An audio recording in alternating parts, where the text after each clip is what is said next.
All right, what's up everyone, to another video of Full Speed Impulse, and today we are back again adjusting the valves on Klx110. So not necessarily because our valves are bad, it's because you guys asked us to do a proper walkthrough on how to adjust your valves. So here we go. And what I mean by saying that our valves are technically correct is that because right now they're sitting at 5,000s, but when you have that TB cam in there, talking to TB Parts directly, they said that 5,000s is what Cowie recommends or around about, but they say that even Cowie tends to not even go by their specs and it tighten it up closer to like a 2,000s mark with this cam. So that's what we're gonna do. And plus we ended up goofing.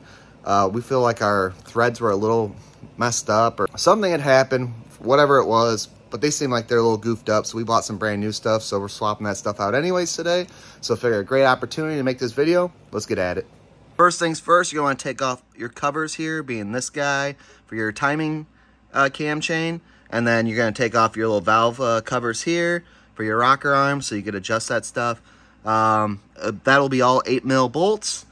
And then you're gonna pull off your little plastic plug here. If you have an older bike, I'm not quite sure, let's just say 2010 and older or something like that, you might not have that convenient plug here on the side, so you will have to pull off your whole case. Kind of a bummer, but a great setup on these bikes, on the newer ones, to where you could just remove your little plastic cover here and then a little plastic bolt cover here, and then you're gonna be able to see your timing mark through here.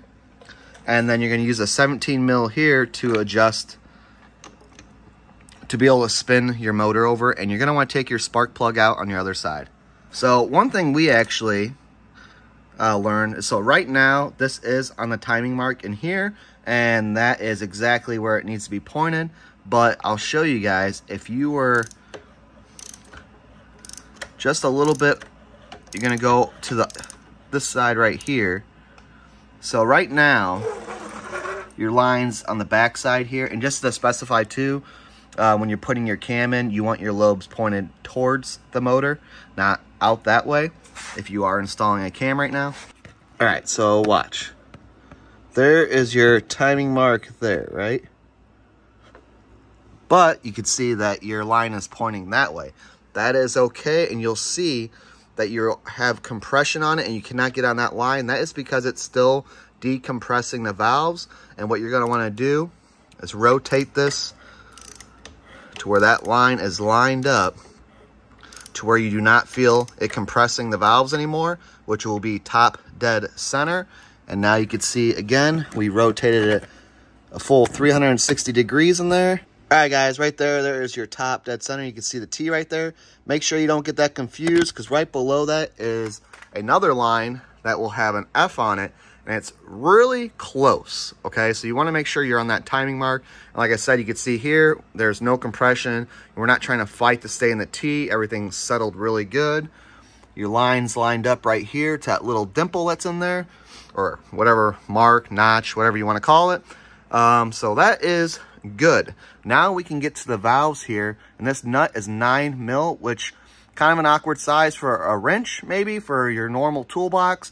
You could use a socket to take it off, but for tightening it up, you're gonna need a 3/8 if you don't have a 9mm, just because you're gonna have to hold that with the needle nose while you're adjusting it in and tightening the nut so you get it true to the spec. And if you don't, you'll be fighting this sucker all day long. So just use a good quality wrench and you should be just fine.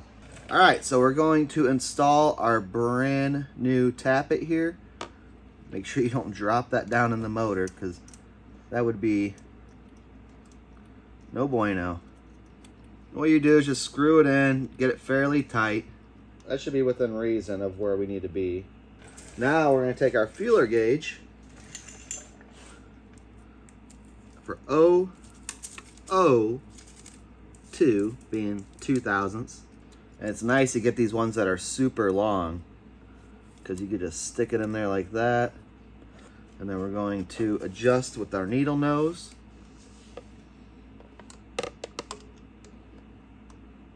And the bottom's way easier because you don't,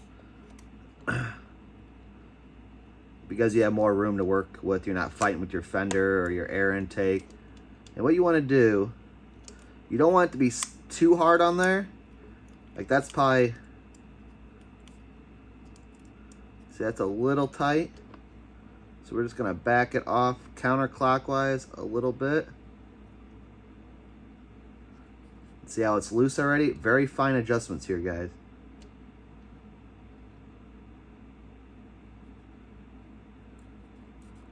See, I like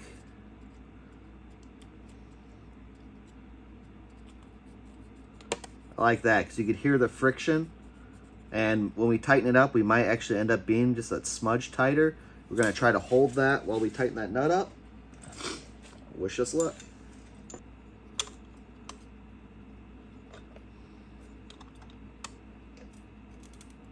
And it might actually be easier on the other side, but since I have you guys on that side with the camera, we're stuck on this side. All right, we're just gonna double check before we go super tight on it. So that is 2/1000. And what I like to do is like, so if 2/1000 is just, feels a little loose, if you put your 3/1000 in there and it could barely get in there, that's usually pretty good in my book.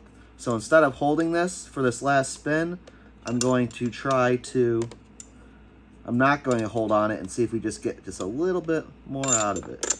And actually, I'm going to use my socket that I actually took it off with. And that's pretty tight. It did spin maybe just a little bit. No, actually it didn't. But that's pretty good. And remember, that's 2/1000. So, I mean, you don't want to be any tighter than that.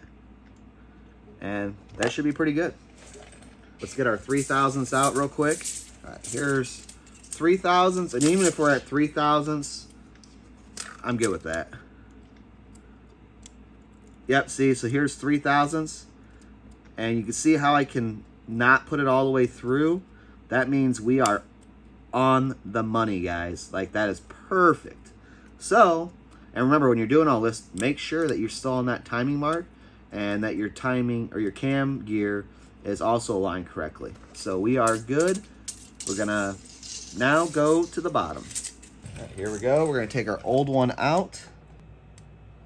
All right, we got that pretty close, I think.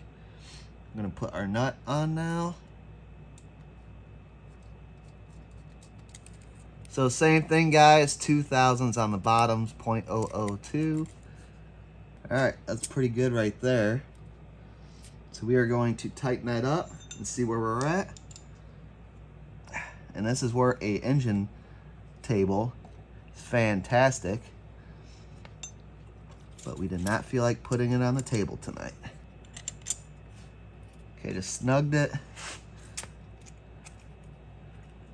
Too tight. So we're gonna back that off. And when you're doing this, you can kind of watch where your screw's at and kind of see what angle it's at, which will kind of help you fine tune it.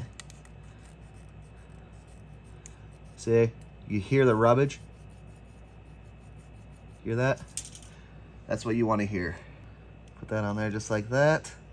Hold it as still as possible. Tighten.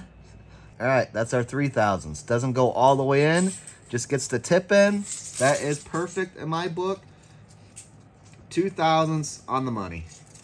All right, guys, now that we have it all timed up, we're gonna put our covers up, give you guys a quick fire up to hear this thing purr like a kitten. Should be good to go. All right, make sure you put your plug in, guys. And I think there's gonna be another video coming up here for you because that is running super rich. So we might do a video on plug reading and maybe dialing in that carb with jetting. And I think that'd be pretty good because you're losing power, you're running too rich. All right, first fire up, gas is on. Good thing about a bike running a little on the rich side though. Easy starts.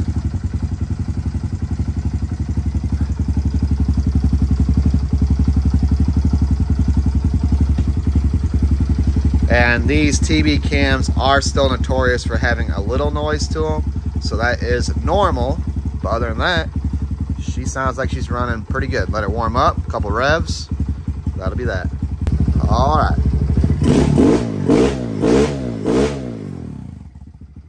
She sounds good. All right, guys, but that's about it for today's video. I hope it helps you guys out in whatever project you guys got going on. Make sure you check out our previous KLX110 builds, and we have 2 more KLX110 builds coming this winter. Got a lot of good stuff coming, guys, so subscribe, and we'll see you later.